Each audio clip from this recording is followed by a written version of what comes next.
di masa depan. Ini gue cerita di tanggal berapa ya? Taruh dong anjir. Wait ya. Di tanggal 16 Februari. Tepatnya hari Senin, cuy. Jadi selama hari Senin ini hampir 1 hari ya. Gue mulai baca buku The Psychology of Money. Sebenarnya ini udah gue tamatin di bulan-bulan yang lalu, tapi ya gue lupa lagi isinya apa cuy, makanya gue baca lagi. Ini gue baru selesai di bab kedua. Bab pertama yaitu tentang jangan dulu ke buku deh. Kita bahas dulu dari pagi ya. Dari pagi tadi gue coba buat ini cabut singkong di belakang, tapi gue bingung ini pohon singkong atau bukan ya, karena setahu gue pohon singkong itu nggak ada buahnya anjir, tapi tadi pas di belakang gue lihat ada buahnya coy. Nggak tahu itu emang pohon singkong itu ada buahnya, emang ada, atau gue yang nggak tahu aja sih. Kalau emang pohon singkong itu ada buahnya ya, nggak tahu cuy, apa emang jenis lain gitu, nggak tahu ya, gue belum cari tahu juga. Terus gue tadi mencoba beli telurnya nggak ada, jadi gue beli tempe akhirnya cuy ke depan, karena tadi kulihatnya ternyata ada bumbu racik juga yang udah jadi, ya tinggal di marinasi aja tempenya cuy. Ya gue beli tempe, telurnya habis, balik ke tempat ini lagi, dan ya gue langsung langsung baca buku. Jam berapa ya tadi lupa ya, pokoknya gitu. Di bab pertama ini tentang psychology of money, di buku psychology of money shit. Gue juga baca ini kata pengantar dulu, kita pengantarnya dulu aja. Di sini si penulis ini menemui keresahannya sendiri cuy, dimana ketika dia sedang bekerja di valet hotel ya, dia menemukan seorang tamu yang dimana dia sangat kaya ya. Terus karena dia sangat kaya, dia memboroskan uangnya cuy, sampai boros lah pokoknya, kayak beli emas, dia sampai beli emas. Terus dia ngebuang emasnya itu ke lautan cuy, kayak buat kesenangannya diri sendiri aja. Terus dia juga heran dengan orang yang biasa aja, namanya Ronald Reed. Dia seorang lulusan SMA, dan juga dia kehidupannya biasa banget, tapi pada saat masa pensiunnya dia mempunyai warisan yang sangat banyak cuy. Dan itu di masa itu dia sekitar apa ya, ya pokoknya dia pada saat pensiunnya dia mempunyai uang yang sangat banyak cuy.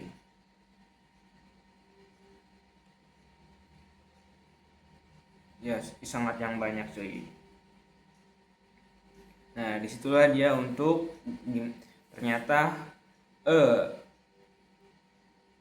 orang yang punya pendidikan formal itu belum tentu dia bisa kaya cuy, karena kekayaan itu atau cara mengelola uang itu bukan dari pendidikan atau pendidikan formal atau semacamnya cuy, tapi tentang bagaimana sikap dia terhadap uang cuy, atau perilaku dia sehari-hari juga bisa cuy.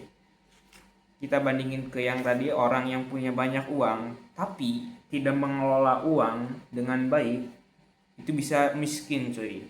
Berbeda dengan orang yang biasa saja tapi mengelola uang dengan pintar, dia di masa pensiunnya punya banyak uang. Begitulah kata pengantarnya, sehingga dia menulis buku ini tentang psychology of money di bab pertama, yaitu yang berjudul Tak Seorang Pun Gila.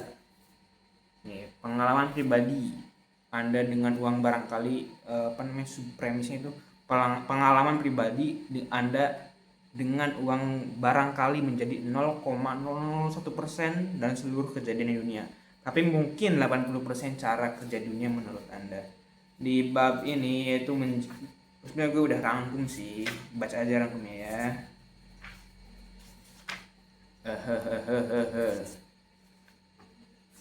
Ini nih, rangkumannya mana nih? Mungkin di sini ya. Tidak ada yang gila di dunia. Semua orang lahir di tempat yang berbeda. Waktu yang berbeda, kesempatan yang berbeda, dan pengalaman yang berbeda. Jadi jangan pernah menilai orang terkait finansial mereka. Karena terkadang menurut kita itu salah, tapi dalam pandangan mereka itu benar. Misalnya gini, ada orang yang hidupnya di Indonesia, terus ada orang yang hidupnya di Jepang gitu. Dia mempunyai kesempatan yang sama, tapi lingkungannya yang berbeda sehingga dia tidak tahu bagaimana caranya untuk mengelola uang, cuy. Dia tidak punya kesempatan, dia tidak punya pengalaman gitu, cuy. Jadi misalnya ada orang yang sering judi atau apa, ya mungkin lingkungannya berbeda, cuy. Mungkin di sana lingkungannya mereka membayar kesenangan mereka itu dengan berjudi, cuy. Ya mungkin itu salah ya, emang salah sih. Tapi ya di mata mereka itu kesenangan, cuy. Ya gitulah. Mereka nggak punya kesempatan untuk membaca tentang keuangan atau segala macam lah. Makanya jangan menilai orang terkait bagaimana mereka mengelola keuangan mereka ya.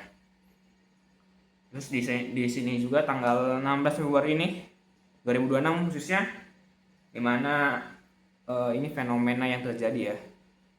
Banyak orang seusia gue ini memilih untuk trading daripada bekerja real. Karena nih ya, di internet ini banyak influencer yang menjanjikan kekayaan lewat trading, tapi tidak memberitahu resiko yang didapatnya, cuy. Ya mereka ya, gue trading sekian sebulan bisa sampai 100 kali lah, tapi mereka nggak memberitahu resikonya gitu loh. Ya orang-orang percaya aja kan, karena mereka mempunyai McLaren, Lamborghini semacamnya. Padahal belum tentu ya. Mereka hoki doang sebenarnya, tapi ya gitu. Terus dimana di zamannya sekarang ini 16 Februari 2026 ini, dimana hidup itu dituntut cepat, cuy. Dimana mereka dituntut cepat kaya ya. Terus dan para influencer juga menjanjikan kekayaan itu gitu lah. Kayak ayo join ke kelas gue bakal 100 kaliin uang lu gitu. Ini edan nih sebenarnya. Ya dan lagi-lagi mereka tidak mempunyai kesempatan untuk membaca tentang finansial gitu, tentang keuangan gitu. Mungkin kalau mereka membaca buku Psychology of Money juga atau semacamnya, ya mereka pasti sadar lah, gak mungkin bisa secepat kaya itu, dan ya gitulah. Ini juga kesempatan kan, orang beda-beda. Ya untungnya masih banyak orang yang menyadarkan, tapi ya lagi-lagi mereka terlalu menginikan influencer mereka, cuy. Kayak ya di sini kalau di sekarang ini yaitu Timothy Ronald, sebanyak lagi lah trader yang menyajikan keuntungan, cuy. Nah gitulah, mengikuti sinyal-sinyal mereka, padahal itu ya agak bodoh sebenarnya ngikutin sinyal mereka. Dan yang kedua, bab kedua, kita lanjut ke bab kedua. Gue ngomong apa sebenarnya nggak tahu ya, lu dengerin aja gitu. Keberuntungan dan resiko. Bab kedua itu mengenai keberuntungan dan resiko. Tak ada yang sebagus atau sejelek kelihatannya. Di bab kedua ini menceritakan tentang Bill Gates. Si penulis menceritakan tentang Bill Gates dan temannya, dan ada lagi temannya nih yang pinter banget, namanya Allen atau siapa lupa gue ya, Paul Allen. Oh no, bukan Paul Allen temennya lagi itu cuy, temennya yang ini Evan ya.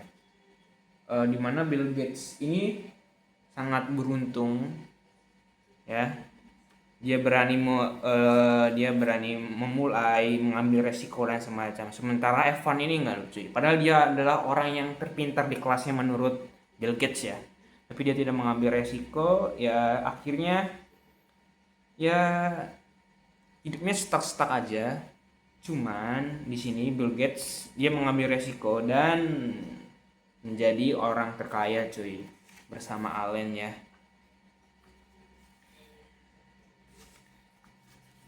Menceritakan tentang keberuntungan ya. Dan Bill Gates juga pernah di sini dimention juga, Bill Gates pernah berkata, guru yang selalu benar itu guru yang payah guys. Ya guru yang payah cuy, guru yang selalu benar itu adalah guru yang payah ya. Dimana pengikutnya itu dia mengagumi bahwa guru ini tidak pernah salah cuy.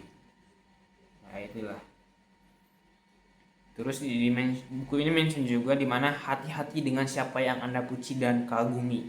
Hati-hati dengan siapa yang Anda remehkan dan hindari. Jadi jangan meremehkan orang, jangan pernah juga mengagumi seseorang dengan terobsesi terus-terusan gitu. Malah ya salah sebenarnya.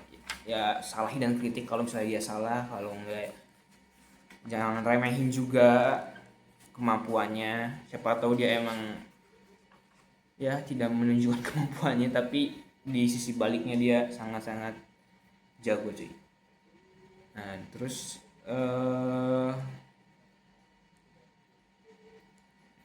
ya gitu, dan gue rangkum sebenarnya ini gue belum terlalu paham di bab kedua ini cuy.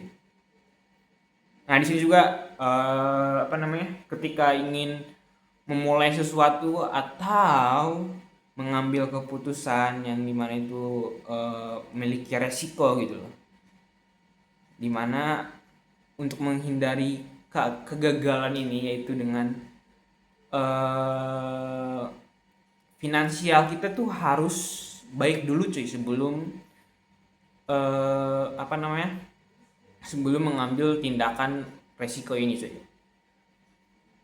Finansial kita ini harus baik dulu cuy ya, supaya kalau misalnya gagal itu ada backupnya lagi cuy, memulai lagi gitu. Kalau misalnya belum, lebih baik sebaiknya jangan dulu sebaiknya. Tapi kalau mau coba dengan keberuntungannya seperti Bill Gates, bisa sih, bisa masuk tuh ya. Keberuntungan kan orang-orang beda-beda.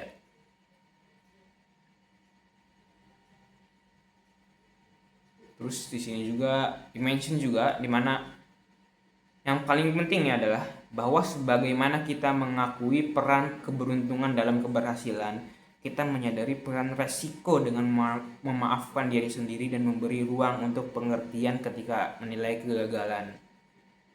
Tak ada yang sebagus atau sejelek kelihatannya gitu cuy.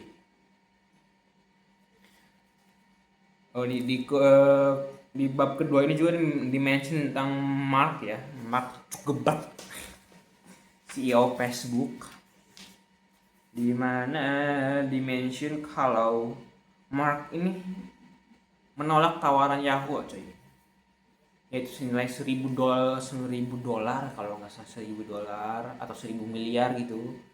Kayaknya 1.000 miliar kebanyakan, $1.000 untuk dibeli perusahaan Mark ini oleh Yahoo. Tapi karena dia mengambil resiko, dia menolak tawaran itu cuy. Pada akhirnya perusahaan dia, atau kalau di 2006 ini dikenal sebagai Facebook ya, Facebook itu nilainya lebih tinggi dari $1.000 itu cuy. Bayangin kalau misalnya Mark itu dia menjualnya kepada Yahoo cuy. Ya gitu guys, kalau dia mengambil keuntungan ya. Tapi sayangnya Mark tidak, dia sangat-sangat pandai. Mantap Mark. Mungkin ya segitu dulu perjalanan hari ini, penjelasan buku tadi. Terus juga hari ini gue belajar ini apa namanya, kalimba, apa namanya, harmonika. Susah banget cuy belajar harmonika, ternyata ya nggak segampang itu. Gue lagi belajar caranya bisa single note, itu sangat susah ya. Sementara gue cuma bisa 3 sama 2 aja. 3 2 juga itu susah ngatur napasnya karena sering kebolak balik, harusnya ditiup malah disedot anjir. Bener-bener susah ternyata ya. Oke, mungkin gue akan belajar lagi tentang harmonika ini. Ya gitulah guys. Ya itulah hari-hari transmisi tanggal 16 Februari 2026 ya. Thank you. Mantap Ki, lu harus berubah. Kalau lu nonton video ini, lu harus berubah yang lebih baik Ki. Ngomong harus lebih lancar lagi. Tadi gue cara menjelaskan gue mungkin kurang bagus atau emang gak bagus ya. Ya namanya juga orang pendiam dan jarang baca buku ini, gue karena gabut aja cuy. Gabut banget anjir di sini cuy. Masa cuma lihat HP doang. Enggak, btw lu ganteng ya.